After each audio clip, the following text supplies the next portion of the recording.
Di sebuah desa yang damai, hiduplah seorang pemuda bersama pengasuh setianya.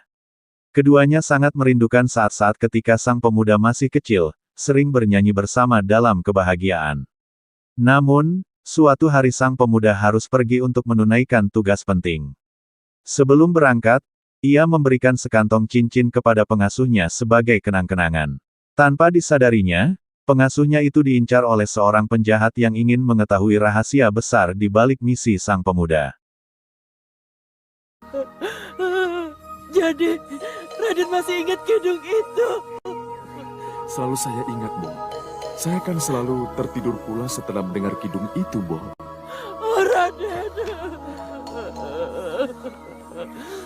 Sudah lama saya mencari Mbok. Tidak saya sangka kita ketemu di sini, Bo.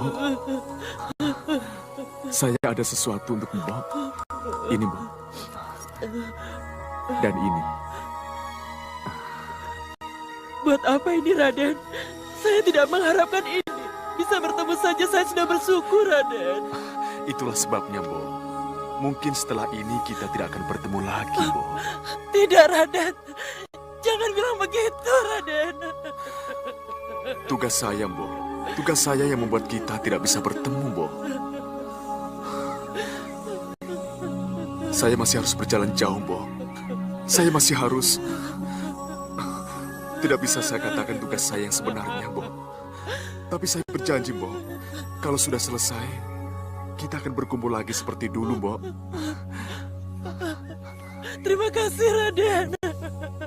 Terima kasih. Sudah ya, Bo. Saya harus pergi dulu. Iya, Raden. Hati-hati, Raden. Raden.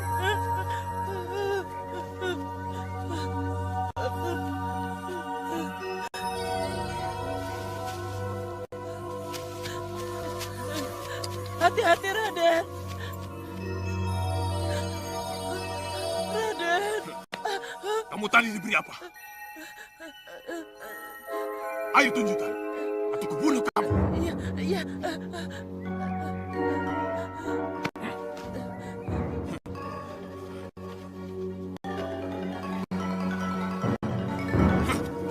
Keping-keping itu tidak akan bicara apa-apa. Tapi cincin ini yang akan bicara.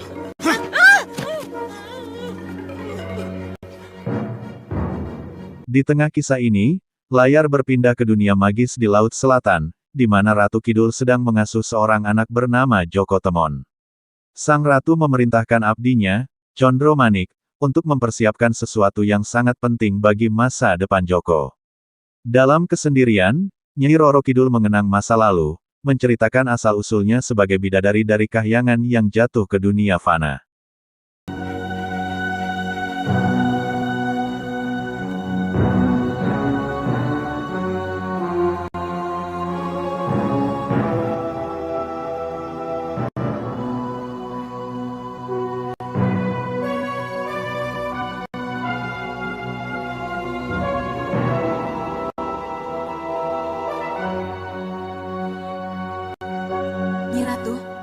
Maafkan saya, kalau pertanyaan saya dianggap lancang dan tidak berkenan di hati Nyi Ratu. Ada apa, Cundo Manik? Mohon maaf, apa ini tidak akan menjadi sumber perselisihan antara para lelembut Nyi Ratu? Cundo Manik, dalam diri Joko Temon, ada kelangkaan istimewa bagi seorang manusia.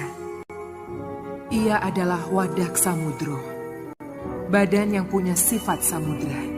Mampu menampung apa saja, mampu menampung luasnya ilmu semesta. Itulah yang saya khawatirkan, Nyi Ratu. Justru karena itu aku akan berusaha melindunginya. Jangan sampai manusia dengan wadak samudro ini jatuh ke tangan yang salah. Sebab akan fatal akibatnya. Ia akan menjadi senjata perang bila jatuh ke raja yang lalim. Akan menjadi sarana leluasa untuk bergerak di alam dimensi manusia kalau jatuh ke tangan lelembut seperti Ratu Gendeng Permoni yang selalu ingin menguasai manusia. Kasinggihan dawuh, Nyi Ratu. Sekarang saya mengerti. Kalau begitu, lihatlah Cundo Manik. Apakah pendadahan sudah bisa dilaksanakan? Baik, Nyi Ratu. Pamit mundur.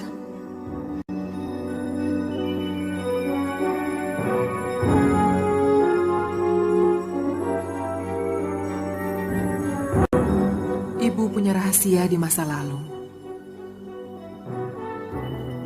Tapi Cundo Manik tak perlu tahu alasan apa yang menyebabkan aku menjadi sangat renyuh dan merasa perlu mengangkatmu. Aku terharu karena nasibmu tak jauh berbeda dengan Nawangsi anakku.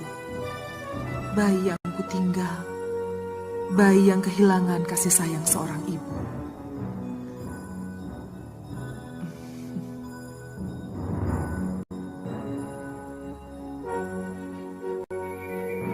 Ini dimulai ketika 7 bidadari turun ke bumi, tergoda oleh beningnya air sendang di sebuah desa indah, Desa Taru.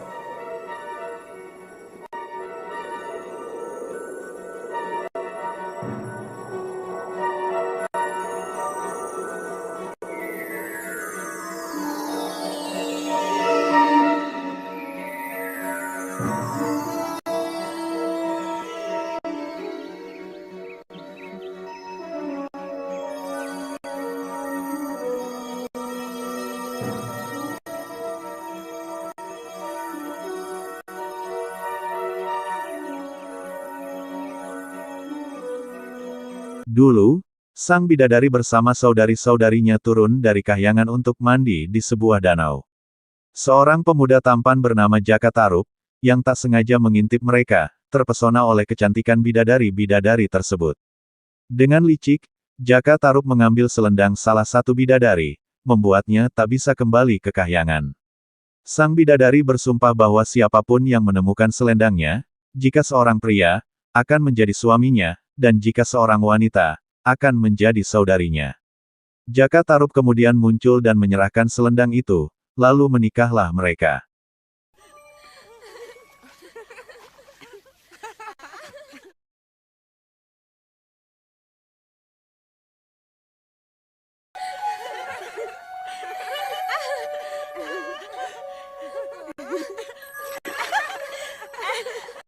Mandinya pelan-pelan, nanti kena rambutku basah. Ya, gitu.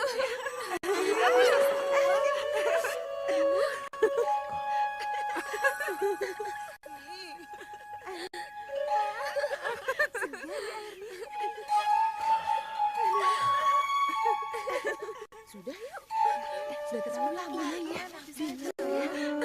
Memangnya kamu mau tinggal di sini? Masih segar. Ayo, kapan lagi bisa mandi seperti ini? Habis saja ya. Sebentar lagi. Sudah kan? Ayo cepat-cepat. Ayo, sudah habis saja. Sudah lama. Masih segar. Sebentar lagi ya. Segar ya.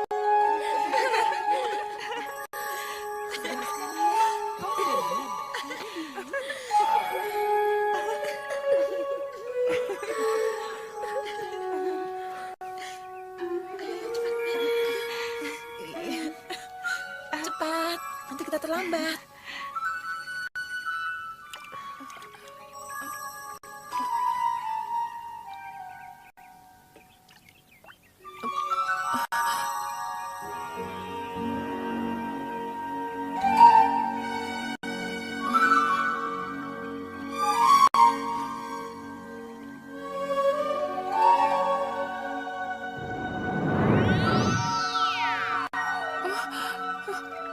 Kenapa jadi begini? Ya, kalau ada yang mau menolongku, memberikan pakaian padaku, aku berjanji. Kalau dia perempuan, akan kuangkat ia sebagai saudaraku. Tapi kalau laki-laki, akan kujadikan ia sebagai suamiku.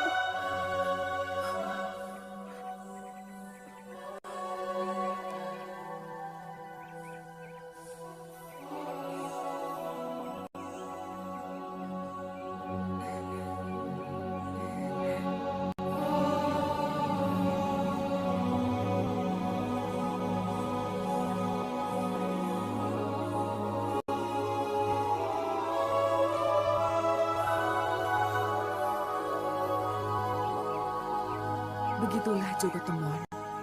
Hampir 2 warsa, ibu hidup bahagia dengan Kakang Mas Jogotaru. Hari-hari indah kami lalui bersama, penuh kasih dan sayang.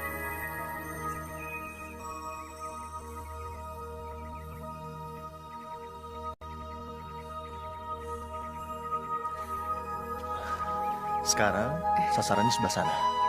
Ya. Ya. Ya. Ya. Ya.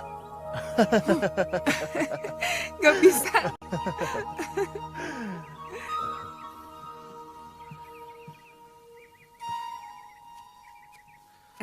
Beberapa bulan kemudian, sang bidadari melahirkan seorang putri cantik bernama Nawangsih. Kehidupan mereka penuh kebahagiaan, namun kebahagiaan itu diuji ketika seekor ular besar menyerang mereka. Ular itu berniat memangsa Nawangsih, tetapi Jakatarub berhasil mengalahkannya dan menyelamatkan putri mereka. Ningning. Kenapa sayang?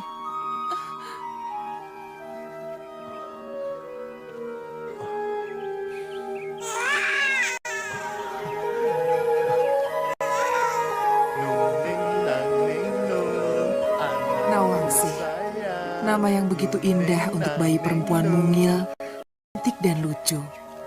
Itulah puncak kebahagiaan hidup sebagai manusia.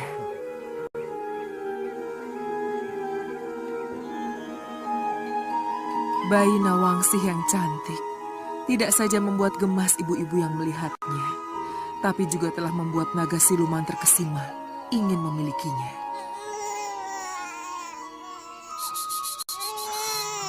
Ada apa, Nyi? Tidak tahu, Kang, tiba-tiba nangis. Ada apa, Wu? Hah? Siapa yang nakal? Kelihatannya ada sesuatu yang membuat anakku menangis. Tapi apa? Siapa?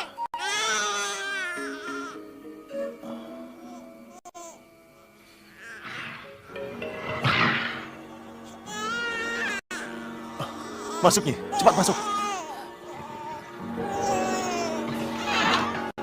Kurang ajar kau, Joko Tarub. Tidak bolehkah aku ikut memiliki bayimu?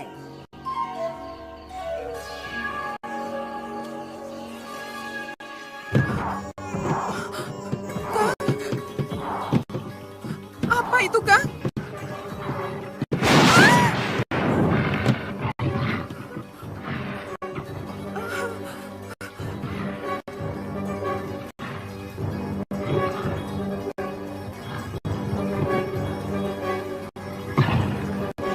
Joko Tarub, berikan bayi itu kepadaku. Masuk, Nyi. Lindungi anak kita. Cepat, masuk.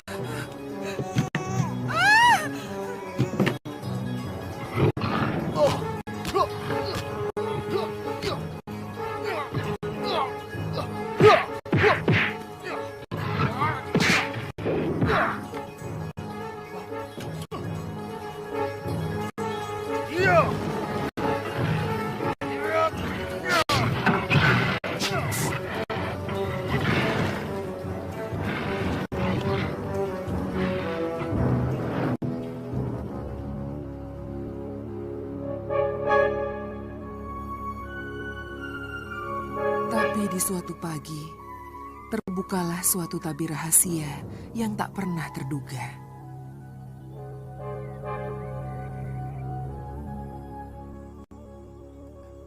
Kang Joko, tolong ambilkan padi, Kang.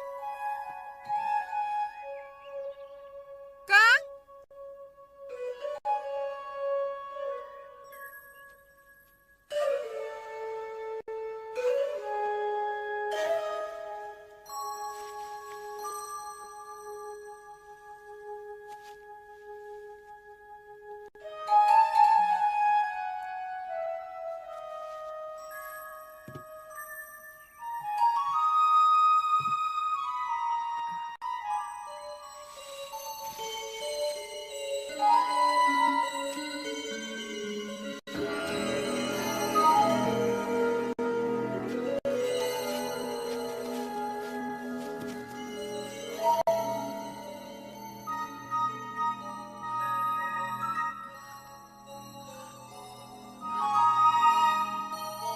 Aku tahu sekarang.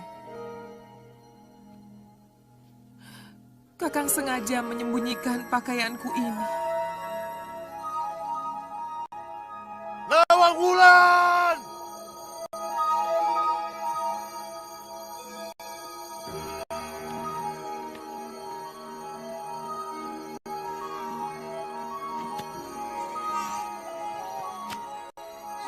Maafkan Dinda, Kakang. Maafkan ibu, anakku.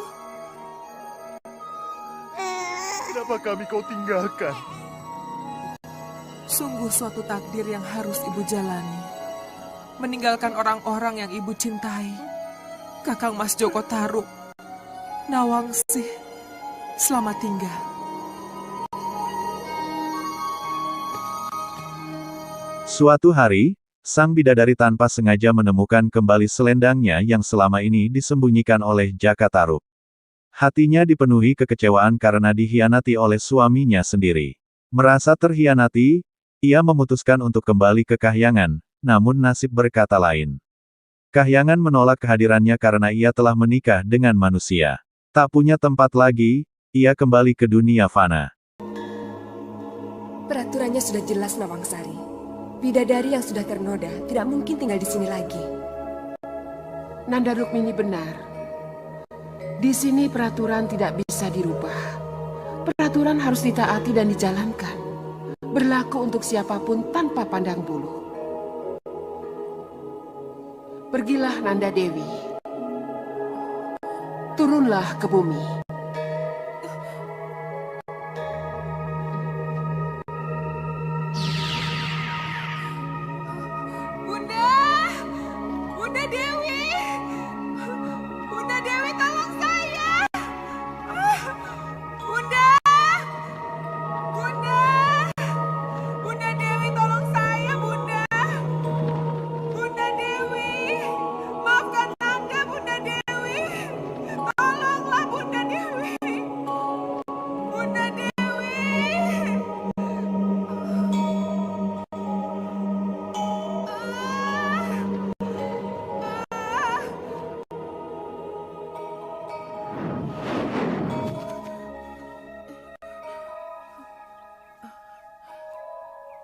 Begitulah Joko Temon, ibu yang menderita dan putus asa. Dalam rasa malu dan sakit hati, sang bidadari memilih bertapa di tepi laut selatan.